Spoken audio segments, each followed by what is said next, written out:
내가 이스라엘 자손에게 가서 이르기를 너희 조상의 하나님이 나를 너희에게 보내셨다 하면 그들이 내게 묻기를 그의 이름이 무엇이냐 하리니 내가 무엇이라고 그들에게 말하리. 하나님이 모세에게 이르시되 나는 스스로 있는 자이니라. 또 이르시되 너는 이스라엘 자손에게 이같이 이르기를 스스로 있는 자가 나를 너희에게 보내셨다. 아멘. 하나님 아버지, 스스로 계신 당신께서 스스로 있음을 이 세상에 드러내기 위해서 저희를 지금 여기로 보내셨습니다. 하나님, 우리가 육신의 생명이 있을 때 스스로 있음을 드러내는 당신의 뜻이 이루어지는 아름다운 생애가 되게 하실 줄 믿습니다. 주님, 저희를 기름 부어주시고 축복하여 주십시오. 특별히 이 예배에 함께 하셔서 저희를 인도하여 주십시오. 고맙습니다. 그리스도로서 당신께 비나이다. 오늘은 도마복음 제23장 말씀입니다.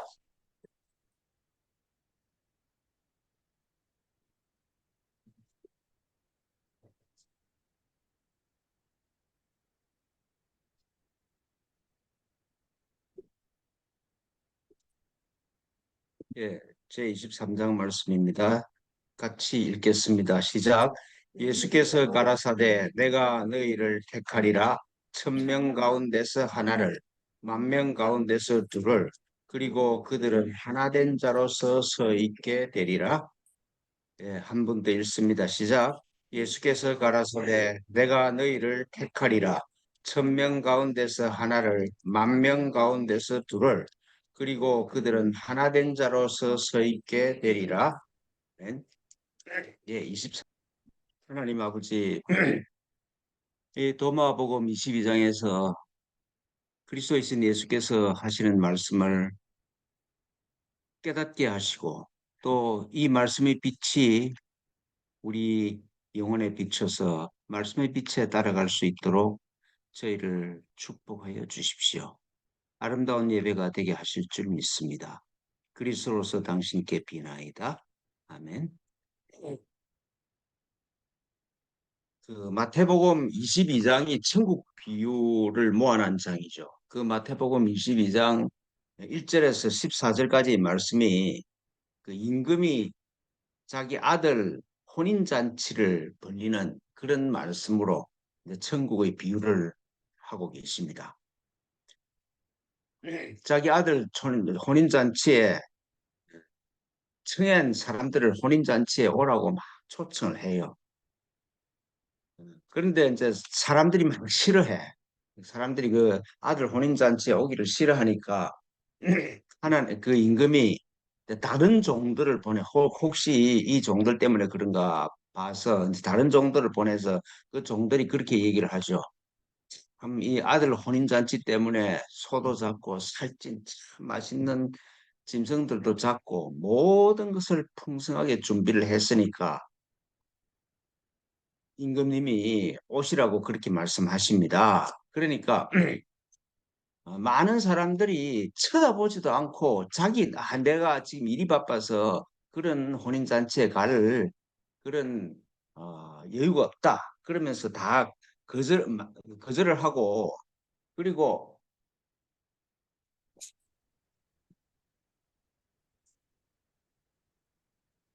그 자기 일 하러 가지 않는 사람들은 임금이 이 초청으로 보낸 종들을 모욕하고 그리고 죽이기까지 했다. 그렇게 기록이 되어 있습니다. 그러니까 이제 임금이 너무 어이가 없어서 자기 종들을 죽인 자들을 섬멸하고 동네를 불사르고 나서 그리고 따오도 종들을 보내서 청한 사람들은 합당치 못해서 안 오는 것 같으니까 그러니까 이 청함을 받아들이지 못해서 안 오는 것 같으니까 길가에 가라. 길가에 나가서 만나는 사람마다 다 혼인잔치로 그 모시고 오라. 그렇게 그 하인들한테 얘기를 하죠. 선한 자나 악한 자나 그 사람에 관계없다. 뭐 선하거나 악하거나 뭐 그 사람에 관계없이 만나는 대로 오겠다는 사람은 다 데리고 오라. 그렇게 해서 이제 그 잔치 집에 손님이 가득하게 찼다고 그렇게 이야기를 하죠. 그러니까 이제 그 임금이 이 손님이 가득한 잔치 자리에 와 보니까 예복을 입지 않는 사람들이 있어. 그 예복을 입지 않는 사람들 보고 왜 결혼식장에 오면서 이렇게 뭐 무성의하게 왔나 그런 뜻도 되겠죠, 그죠? 그래서 왜 예복 입지 않았느냐 그러니까 대답을 못해. 근데 이제 그 임금이 예복을 입지 않는 사람을 지적하면서 하인들 보고 이 사람들 손발을 묶어서 저 바깥 어두운데 내 던져라. 그러면서 거기서 슬피 이를 갈며 울 일이 있을 것이다. 이런 말씀을 하셨다는 거래요. 그죠? 그러니까 이제 이런 그 혼인잔치 이 비유를 보면은 아니 아들 혼인잔치에 초청한 하인들을 모욕하고 죽이는 일도 참 이해가 되지 않죠. 아니 뭐 혼인잔치에 오라고 그런데 기분 나쁘다고 자기를 초청하는 자기를 인정해 초청하는 사람들을 모욕하고 또 심지어 죽이기까지 하냐? 그리고 또 더 이해가 안 되는 건 자기 아들 혼인잔치에 참여한 사람 중에서 뭐 예복 하나 안 입었다고 손발을 묶어가지고 바깥 어두운 데에 내 던지면은 그러면 거기서 그 예복을 안 입은 사람들은 슬피 이를 울며 갈 일이 일어날 것이다. 그 괜히 혼인잔치에 참여해가지고 재수 없이 참여해서 그런 일이 일어났다. 그 말이 안 되잖아요. 그 상식적으로 이해가 잘 안 되는 그런 비유라고 할 수가 겠습니다.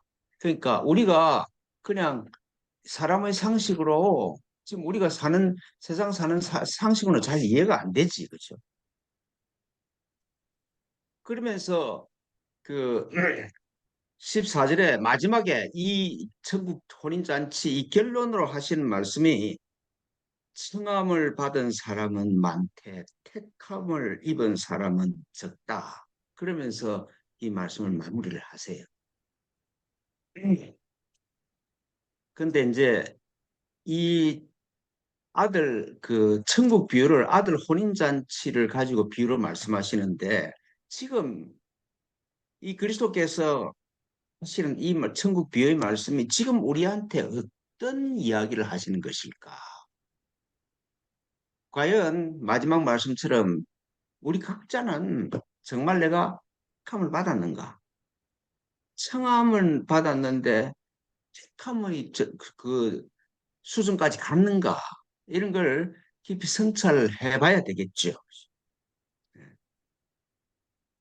그 누가복음 17장에 보면은 하나님 나라가 어디 있습니까? 이러니까 하나님 나라는 여기 있다, 저기 있다, 뭐 죽으면 간다. 그런 게 아니고 하나님의 나라는 너희 안에 있다. 그렇죠. 내 내면의 실제가 하나님의 나라다. 너희들이 그걸 몰라서 그렇지 하나님의 나라는 너희들 안에 있다. 그렇게 말씀하세요. 그러니까 하나님의 나라는 뭐 교회에 속한 사람들한테 있거나 뭐 수도원 안에 있거나 뭐 이 수련을 하는 사람 그 모임에 있거나 그렇게 공동체적으로 소위 군중석에 있는 게 하나님의 나라가 아니라 우리 각자 안에 있는 내면의 실제다. 그런 뜻이죠. 그러니까 우리 각자 안에 있는 내면의 실제로 참 나애로 돌아가는 것이 그게 하나님의 나라다. 그렇게 설명을 하세요. 그러니까 우리 존재의 중심이 하나님의 집이라는 것이. 우리 내면의 중심이 하나님이 계시는 집이고 그리고 그리스도가 계시는 곳이다. 그게 내 내면이 하나님의 집이고 그리스도가 계시는 곳이라고 그러면은 내가 밖에서 보고 듣는 이건 전부 다 그림자고 지나가는 것들이고 변하지 않고 진리 자체는 내 안에 있는 그리스도예요. 내가 보고 듣는 이런 것이 내가 인생을 살면서 의지해야 될 것이 아니라 돌아서서 내 안에 들어가서 정말 참나이신 실제이신 그리스도께로 돌아가는 그것이 예, 혼인잔치의 초청이죠.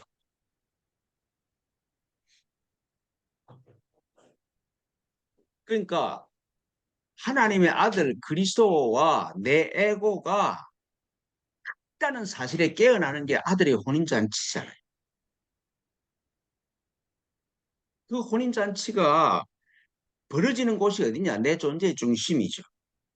그러니까 하나님께서 모든 사람을 다 아들의 혼인잔치로 초청을 해. 다른 말로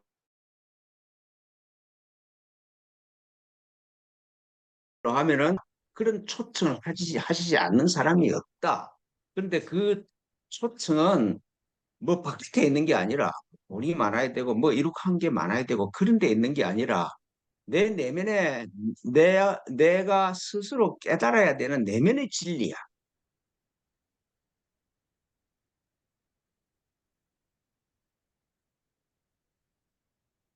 그러니까 구원은 예수님한테 있는 게 아니라 예수님 안에 있는 그리스도가 예수님의 구원자이듯이 내 안에 있는 그리스도가 내 구원자다 이 말씀이죠. 그 하나님의 나라는 내 안에 있는 거야. 너희 안에 있는 거야.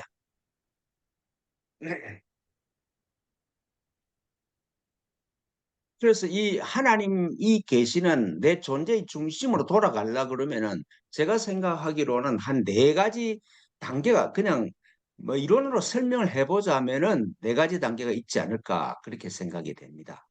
그러니까 바깥에서 들려오는 소리로부터 내가 자유로워져야 돼. 뭐 유튜브에 딸려가고 요즘은 뭐 저도 그렇지만은 많은 사람들이 유튜브에도 딸려가고 인터넷에도 딸려가고 하여튼 바깥에서 들려오는 소리에 너무 많이 딸려가. 그런 것들이 없어야 된다는 말이 아니라 그런 것들로부터 자유로워져야 돼. 바깥에서 들려오는 그런 그 소리로부터. 그러니까 외적인 침묵이 이루어져야 되는 것이죠. 두 번째 차원은 내가 이래야 된다, 저래야 된다, 내 계획과 뭐 이런 것들이 내 마음에 가득해요. 그래서 그 계획들이 막 내 입으로부터 나오는 거예요. 그러니까 둘째 차원은 하나님 나라에 내가 들어가려고 그러면은 내 입에서 나오는 말이 없어야 돼. 내 입에서 뭐 나오면서 이게 이렇다, 저게 저렇다. 그런 거 아무 의미 없어.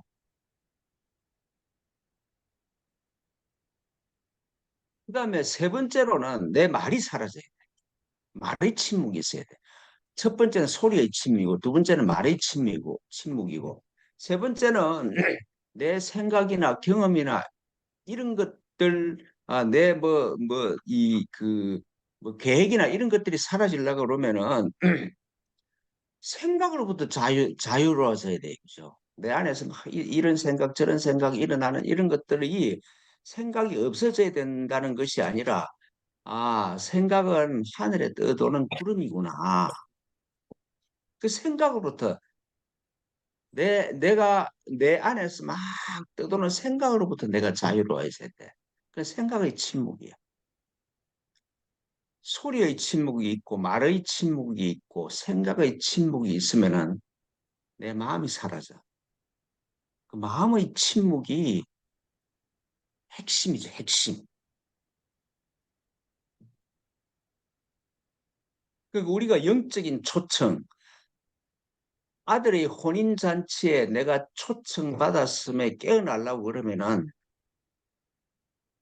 소리로부터 바깥에서 들리는 소리로부터 자유로워져야 되고 내 입에서 나오는 말로부터 자유로워져야 되고 내 안에 일어나는 생각으로부터 자유로워야 되고 그런 것들이 싹 사라지면은 내 마음도 사라져. 근데 에고가 나라고 생각하는 게 그 실제가 아닌 사실이 깨어나는 것이죠. 그렇게 진행이 돼야 되는 것이죠. 이 말씀을 뭐 오늘 말씀도 마찬가지지만 제가 지금까지 이 하는 말씀이 예수님이 산상수훈에서 처음 하시는 말씀이잖아요. 그렇죠. 심령이 가난한 자는 복이 있나니 천국이 있죠 이것이며 마음이 청결한 자는 복이 있나니 하나님을 볼 것이며 아들과 그리스도의 혼인이잖아요.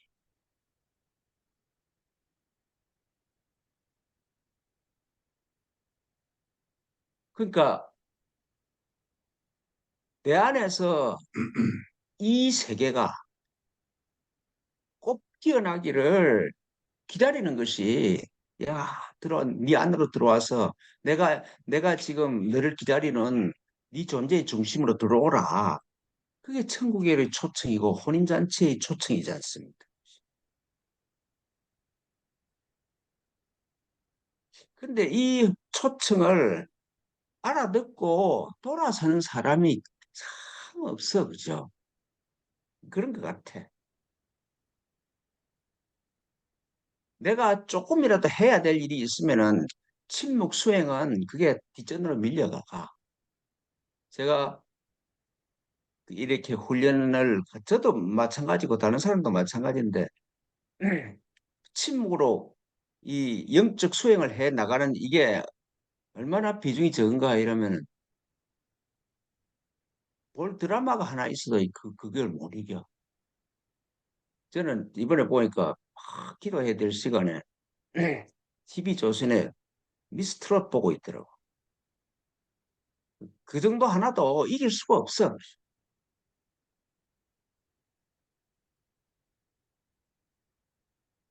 뭐 요즘은 뭐 제 꼬라지를 쳐다봐도 그런 것 같아. 유튜브에 뭐 내 관심이 가는 거 하나만 있어. 거기 막 달려가 버려. 아, 이거 듣고 기도해야지. 이래 버려. 근데 이제 이 길이 옳구나. 이래서 침묵 수행을 시작했으나 끝까지 가는 사람은 정말 드물어. 침묵 수행의 완성은 뭐 침묵이 중요한 게 아니라 이 침묵 수행을 통해서 내가 하는 말이 별 중요하지 않아. 내 생각이 하나도 중요한 게 없어. 내 마음에 있는 것들이 이제가 내 마음에 쌓여 있는 것들이 하나도 중요한 게 없어. 그게. 그러면은 그게 다 사라지면은 그리스도로서 내 정체성이 확 드러나는 것이죠. 내 정체성이 깨어남이죠. 하나님의 아들로서 참나이고 하나님의 아들로서 참나와 내 에고의 혼인잔치죠. 내가 그리스도와 하나로서 분리될 수 없는 하나구나. 내가 그리스도와 결혼했구나. 그 사실이 깨어나는 것이죠.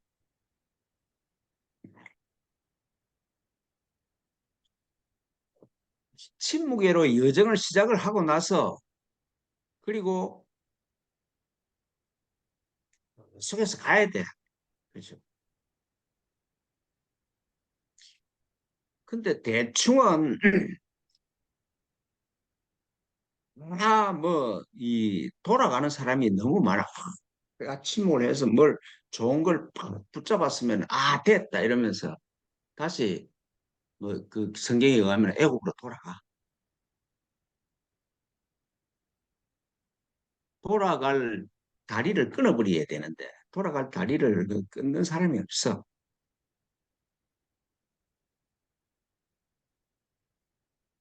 그래서 그 침묵을 시작을 해놓고 나서 그리스도로 깨어나지 못하면은 뭐 그 정도에서 끝이 나는 게 아니라 손과 발이 묶여 바깥 어두운 데서 내 던져지는 삶이 우리를 기다리고 있어. 오늘 뭐죠? 마태복음 22장 천국 비유 말씀처럼 이 종이 그냥 오라 그래서 갔는데 혼인잔치에 가서 더 나쁜 일이 생긴 것처럼 그런 일이 일어난다 이 말씀이죠. 제 경험을 봐도 그래. 하여튼 뭐 이게 제가 뭐 설교하고 뭐 갖가지 좋은 그럴듯한 말을 하는데 실제로 막 힘든 일이 찾아오고 이러면은 침묵이고 기도고 막 때려치워 버리고 막 이렇게 내 꼬라리를 쳐다보고 그 현상을 쳐다보고 있으면은 괜찮은 게 아니라 지옥 중에 그런 지옥이 없어. 이 어둠에 던져서 이를 갈며 슬피 울 것이다 하는 그걸 제가 수시로 경험하는 거 아닌가 싶어요. 근데 그렇게 고통스러운 게 고통스러워야 다시 돌아가요.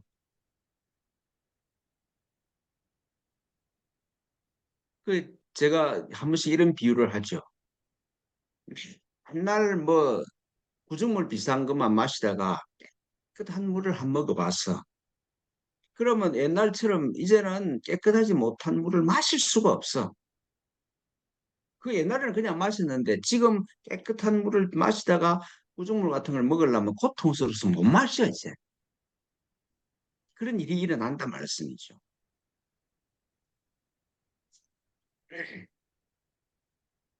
그래서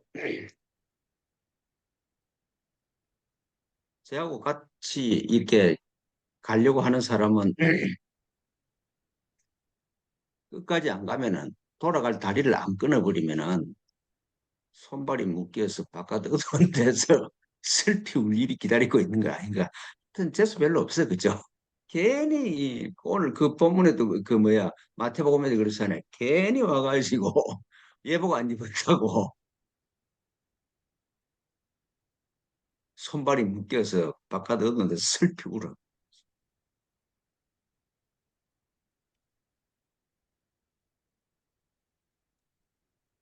그 마태복음 22장 혼인잔치 비유의 결론이 청함을 받은 자는 많되 택함을 입은 자는 적구나. 그리고 오늘 말씀도 그렇잖아요. 내가 너희를 택하리라. 1,000명 가운데서 하나를, 10,000명 가운데서 둘을, 그리고 그들은 하나 된 자로서 서 있게 되리라. 그렇게 말씀하세요. 비슷하잖아요. 그 마태복음 말씀의 원형이 이 도마복음 이 말씀이 아닌가 그렇게 생각을 합니다.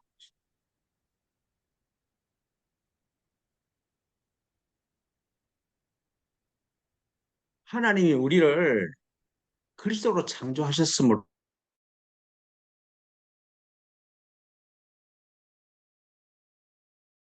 초청하지 않는 사람이 없어. 그런데 친목의 초청을 알아듣는 사람이 너무 없어. 교회에서도 보니 교회 다니면서도 친목의 초청을 알아듣는 사람은 알아듣는 사람이 거의 없는 것 아닌가 그렇게 생각이 됩니다. 저보고 친목을 강조한다고 막 이단이라고 그러더라고요. 뭐 누가 이단인지 나중에 가봐야 알겠지만은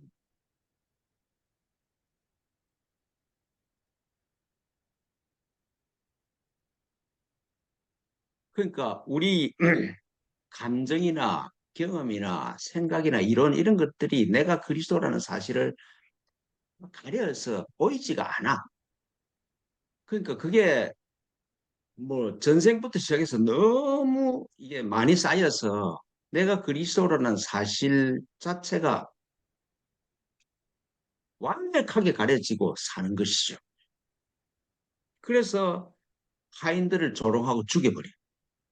내 내면에서 양심을 찾아가라는 소리, 침묵으로 고요함으로 들어가는 이 내면의 음성을 다 죽여버리고 살아. 제가 한 번씩 우리 동창들 얘기를 합니다만은 동창회 한번 나가면은 없는 게 없어. 다 완벽해. 뭐 출세도 해봤고 돈도 있고 자녀도 잘 됐고 이러는데 다 있는데 아무것도 없어. 그래서 너무 허전해 하는 애들이 참 대부분이 다 그래. 다 있는데 아무것도 없어.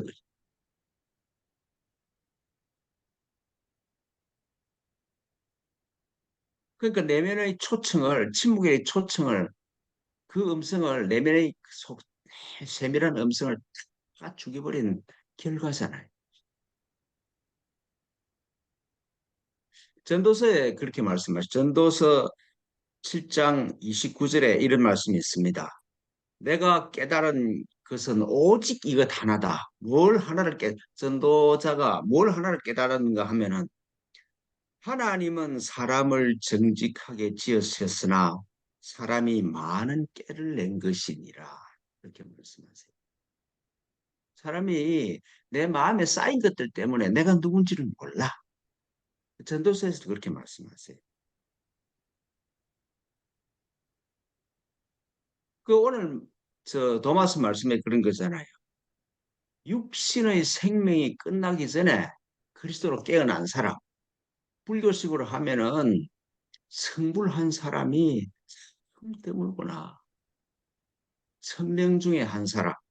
10,000명을 찾아보니까 두 사람 정도 있더라. 그렇게 말씀. 그리스도께서. 그러니까 구원은 교회에 있는 게 아니고 수도원에 수도사가 돼서 그 수도원에 속해지니까 구원이 있는 게 아니라 내 내적인 부르심이고 내가 누군지로 깨어나는 게 그게 구원이다. 이런 말씀입니다.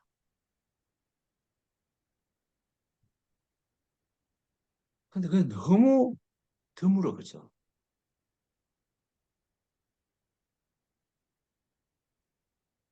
내가 참 나로 깨어나면은 내 에고인 이 세상 사람인 에고인 나와 그리스도와 아버지는 하나야. 그 시각에서 그 깨어나서 이렇게 사람을 쳐다보면은 그리스도가 아닌 사람이 없어. 모두가 하나야. 하나님과 나, 이웃과 나, 자연과 나. 둘이 둘을 하나로 보는 눈이 확 생기는 것이죠.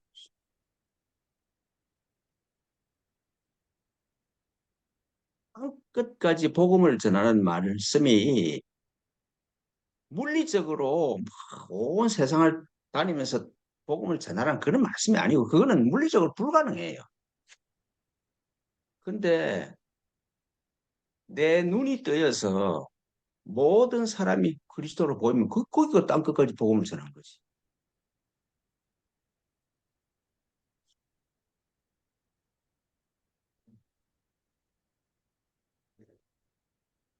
성함을 받은 사람은 많되 택함을 받은 사람은 적으니라. 이런 말씀을 보면은 그리고 1,000명 중에 하나를 택할 것이고 10,000명을 찾아서 둘 정도를 택할 것이다. 그렇게 그런 말을 들으면은 우리는 그 에고인 이 세상에서 일대 살던 방식대로 살던 습관대로 해석하면은 뭐 그렇게 택함을 받으려면 굉장히 좋은 일을 해야 되고 내가 바뀌어야 되고 막 굉장히 어렵다 이렇게 생각이 돼요. 그죠? 그런데 전도서에도 말씀하시고 예수님도 말씀하신 것처럼 하나님은 나를 그리스도로 자기와 하나로 창조하셨어. 내가 뭐 이렇게 해야 될 것도 없고 뭐 달성해야 될 것도 없어.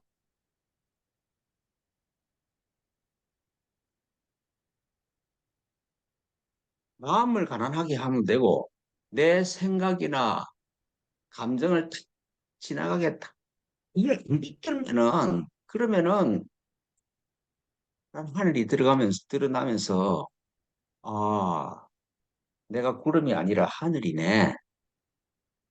네.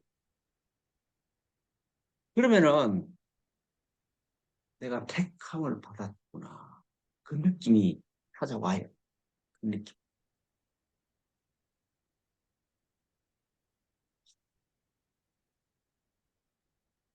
이먹고 수행을 하고 그다음에 뭐 밥 먹기 전에 주기도문을 한번 외우고 반야신경을 외우시든지 안 그러면 뭐 더 하고 싶으면은 뭐 경전을 하나 외우시든지 아니면 뭐 건강경을 외우시든지 꾸준히 외워봐. 선수행을 해보시라고요. 그러면 점점 하나님이 나를 붙잡고 계시네. 그 느낌이 리얼해지기 시작해.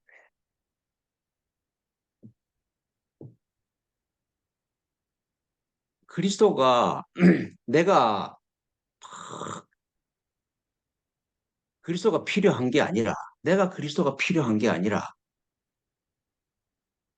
그리스도가 나를 필요로 하시네. 내가 그리스도가 필요한 것보다 그리스도가 나를 필요로 함이 더 커.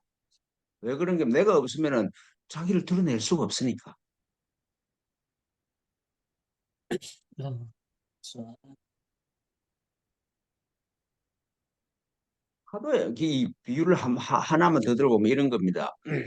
바다에 파도의 종류가 수억 개 될 거예요. 그죠? 태풍도 있고 잔잔한 것도 있고 쓰나미도 있고 뭐도 다 있어. 그, 그 현상으로 보면은 파도의 종류가 수억 가지가 돼. 근데 전부 물이에요. 그죠? 물이 아닌 파도가 없어. 그러니까 물은 파도로 필요해. 자기가 드러내기 위해서, 자기 작용을 드러내기 위해서. 그래서 물하고 파도하고 분리되어 있지 않다. 그걸 반야신경에서 얘기할 때 색즉시공이에요. 색즉시공.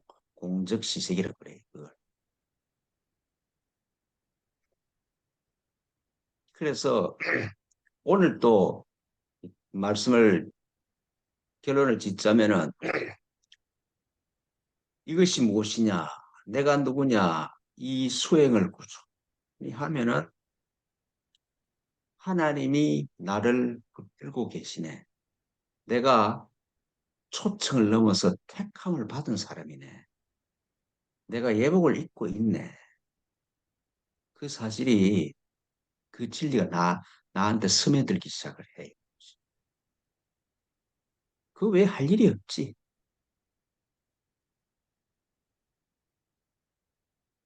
내가 그리스도라는 사실에 안 깨어나니까 반일도 해야 되고 뭐 사업도 해야 되고 막 그런 일이 생기는데. 근데 내가 그리스도로 깨어나면은 반일이나 사업은 내 안에 그리스도께서 하시는 일이지 내가 하는 일이 아니야.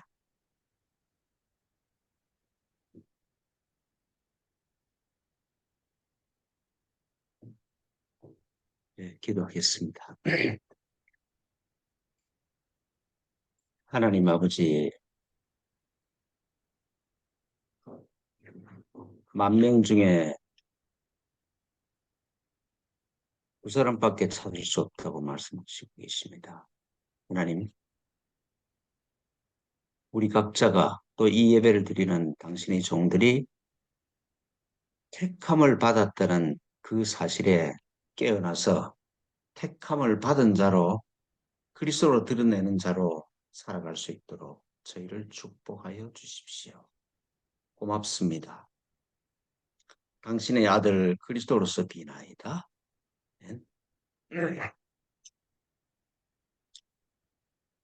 어, 지난주에는 보니까 기도를 안 했더라고요.